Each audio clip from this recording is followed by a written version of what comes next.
Emma used to walk into the grocery store with her chin high, yoga pants hugging her thighs, hair in a perfect ponytail, sunglasses perched like a crown. People looked.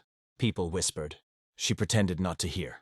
But she did. Eventually, she went about reinventing herself. Hot yoga at 6 a.m., new hair, a streak of purple that made her look younger for about a week. She posted filtered selfies on Instagram, hashtags about freedom and living her best life, while her hand shook on the wine glass. Nights were worst. When she couldn't sleep, she'd scroll through dating apps, matching with men who told her she was beautiful, hot, so MILF, it made her feel seen. For a moment she felt powerful, desired. The problem was it never lasted. The next morning, she'd wake up in a stranger's bed or in her own with a stranger next to her, cum-filled or caked on her back, sheets twisted, the air stale with sweat and disappointment. The men didn't care about her, not really. They cared about her body, the easy conversation, the no-strings intimacy. She told herself she was in control, that she was choosing this, that this was liberation. But each morning, it felt less like freedom and more like being unmoored. She'd shower the scent of them off her skin, but it never fully washed away. Meeting Kyle. It was a Tuesday afternoon when she met Kyle. She was at a cafe, laptop open, trying to work on her resume, pretending she was about to start fresh. The truth was she was living off alimony and sporadic freelance, gigs that paid in exposure. Kyle recognized her immediately. Emma, right? Michael's ex? She looked up, startled. Kyle was tall, broad-shouldered, expensive watch glinting, hair perfectly styled. She remembered him vaguely from Michael's office parties, the kind of guy who made inappropriate jokes and laughed too loudly. Back then, she'd found him obnoxious. Now, he felt like attention. Oh, hey Kyle, yeah. They talked. He bought her coffee. He leaned in too close, smelled like cologne and something bitter underneath. He complimented her hair, her laugh, her smile. It wasn't subtle, but she was lonely and he was available. When he asked her out that weekend, she said yes. The first night, they went to a rooftop bar. Kyle ordered top-shelf tequila, talked about deals and market plays as if she cared. She laughed when he expected her to, nodded when he bragged about his new Porsche, let him touch her hand across the table. She knew what was coming, and she let it happen. They went back to his condo, minimalist and cold, with a view of the city that felt like someone else's life. Kyle pressed her against the glass, kissed her hard, his hands rough on her hips. She let him pull off her clothes, let him call her baby, let herself moan because that's what he wanted. He pressed her down and unzipped his pants. He pulled out his cucumber, 6 inches. Average, nothing special. She dutifully took it in her mouth, closing her lips and working the tip with her tongue as she moves her head back and forth. Kyle grabbed her head and roughly forced himself down her throat, making her almost gag. She let him face her before her pulled out and bent her over, entering her roughly, no thought for her other than as an object for his own pleasure. It was fast, mechanical, but whereas the roughness that used to make her feel alive, now it just made her feel like an object. When it was over, she lay there while he scrolled on his phone, already distant, already bored. She dressed quietly. He didn't offer to drive her home. The pattern. She told herself it was just intimacy, nothing more. She didn't want more, but she kept answering his texts. The ones at midnight. You up? Or come over. Sometimes he'd take her out.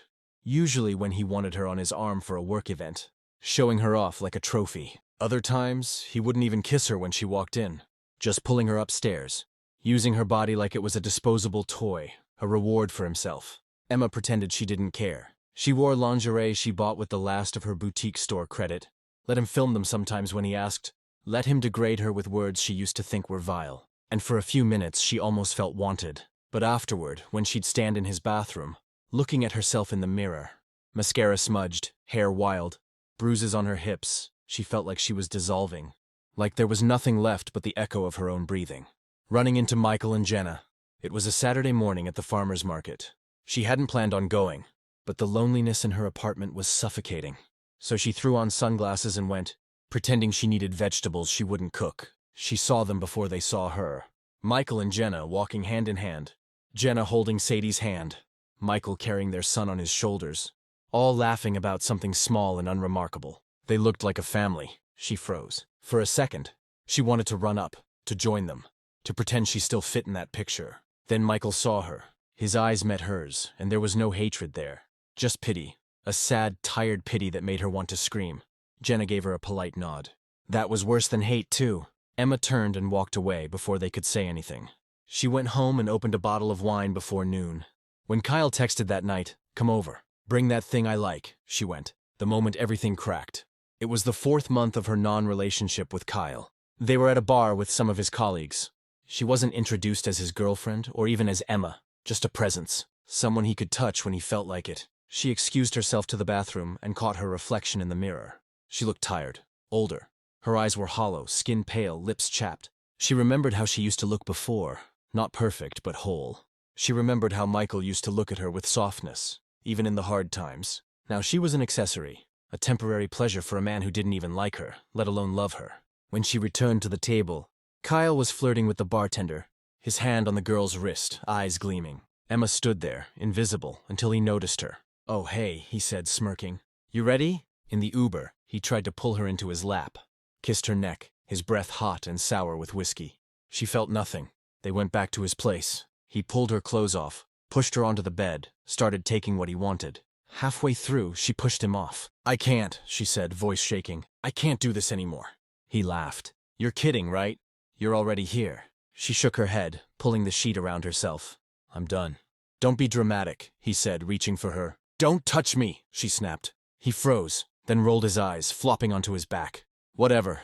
Leave then." She dressed quickly, grabbing her shoes, her purse, ignoring the shaking in her hands. She left without looking back. The slow crawl back. Emma didn't fix her life overnight. There was no magical redemption, no dramatic transformation.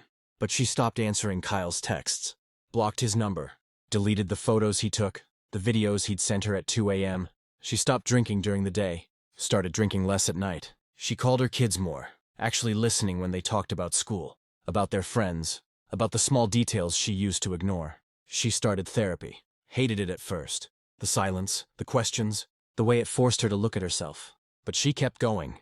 The therapist didn't coddle her, told her bluntly, "You're chasing validation in people who will never give it to you." Emma cried during that session, not because she was sad, but because she finally understood how lost she was. Crossing paths again. It was spring when she saw Michael again. They met in a parking lot during kid pickup. The kids were running around, laughing, Jenna standing nearby, talking to another parent. Emma walked up to Michael, nerves twisting in her stomach. "Hey," she said. He looked at her, tired but kind. "Hey." There was a pause.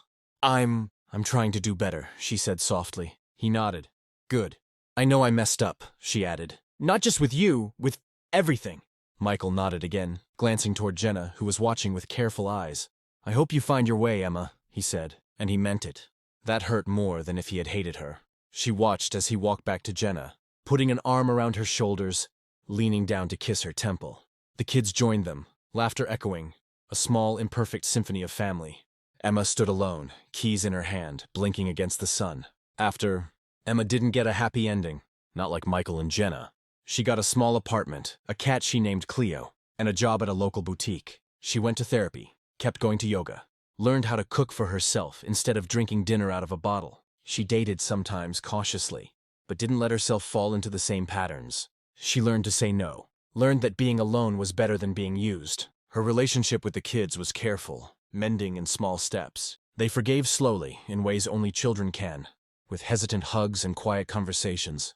Sometimes, late at night, Emma would sit on her balcony, looking at the lights of the city, and think about the woman she used to be, the choices she made, the things she lost, and she would cry. Not out of regret, but out of grief for the parts of herself she gave away to people who never deserved them.